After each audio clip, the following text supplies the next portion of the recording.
नमस्कार. कनक खुशी न्यूज चॅनलमध्ये आपल्या सर्वांचे स्वागत आहे. 81 लाख लाडक्या बहिणी आता नाही राहिल्या सरकारच्या लाडक्या. बँक पडताळणीनंतर लाडक्या बहिणी योजनाच्या लाभार्थ्यामध्ये मोठी कपात.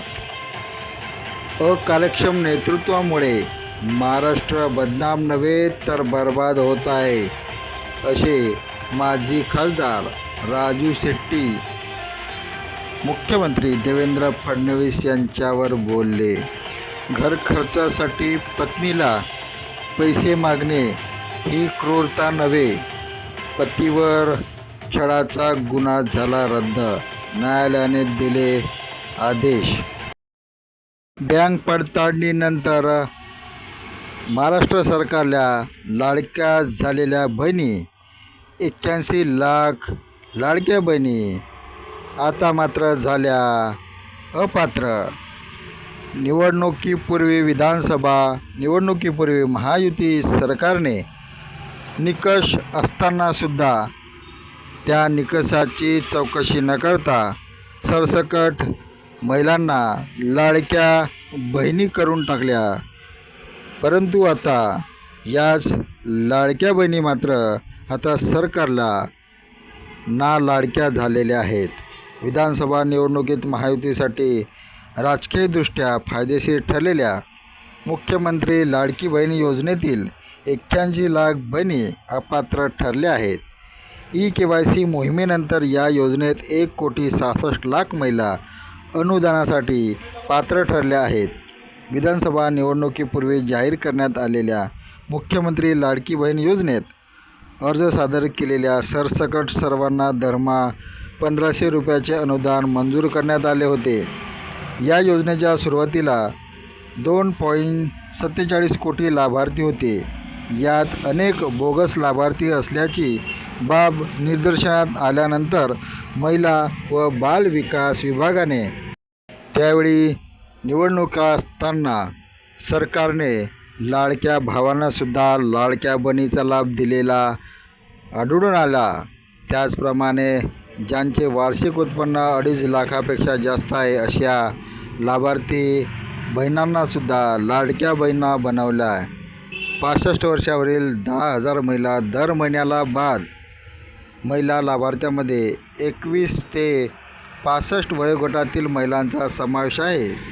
ज्या महिलांचे वय 65 वर्ष पूर्ण होते अशा सुमारे 10 ते 12,000 महिला आपोआपच या योजनेतून बाद झाल्या. सुमारे 15,000वर सरकारी कर्मचाऱ्यांनीही या योजनेचा लाभ घेतलेला आहे. या कर्मचाऱ्यावर कारवाई करण्याची प्रक्रिया सुरू असून संबंधित विभागाने अशा प्रकारे वेगवेगळ्या टप्प्यामध्ये लाडक्या बहिणींना अपात्र करण्यात आले. यानंतर प्रशासनाने KYC आणले आणि या KYCमध्ये त्यांच्यासोबत त्यांच्या पतीचे किंवा त्यांच्या वडिलाचे आधार कार्डसुद्धा लिंक करायचे होते.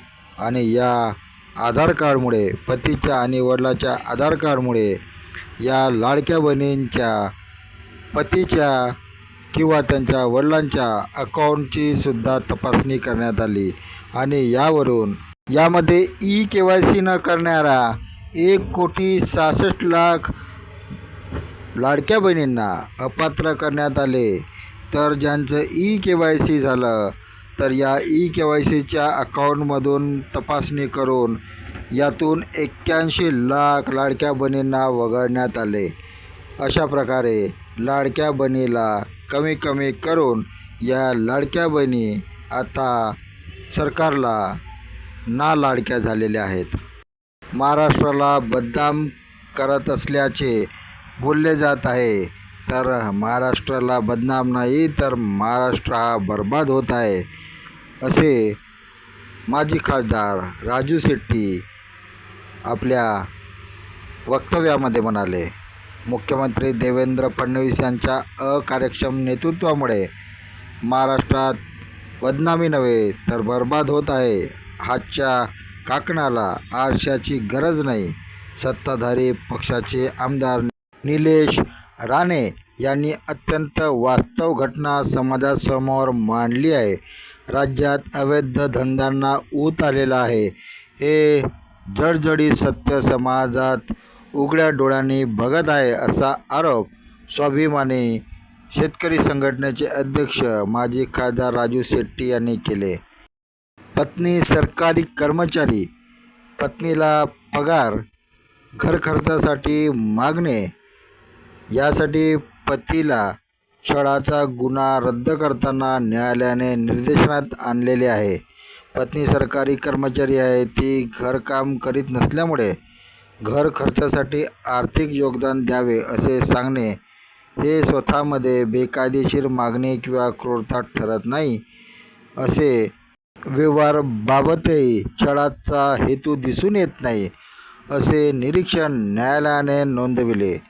पतीने मुलाच्या ताब्यासाठी न्यायालयात याचिका दाखल केल्यानंतर पत्नीने व्हॉट्सअपवर धमकीचे संदेश पाठविले आणि त्यानंतर सदर तक्रार दाखल झाली असल्याची बाब न्यायालयाच्या निदर्शनास आली. या पार्श्वभूमीवर कारवाई सुरू ठेवण्याचे कोणतेही कारण नसल्याने न्यायालयाने निर्णयात स्पष्ट केले. न्यायालयाने आरोपीवरील गुन्हा रद्द केला, मात्र त्यांना सार्वजनिक कल्याण निधीत 10,000 रुपये जमा करण्याचे निर्देश देण्यात आले.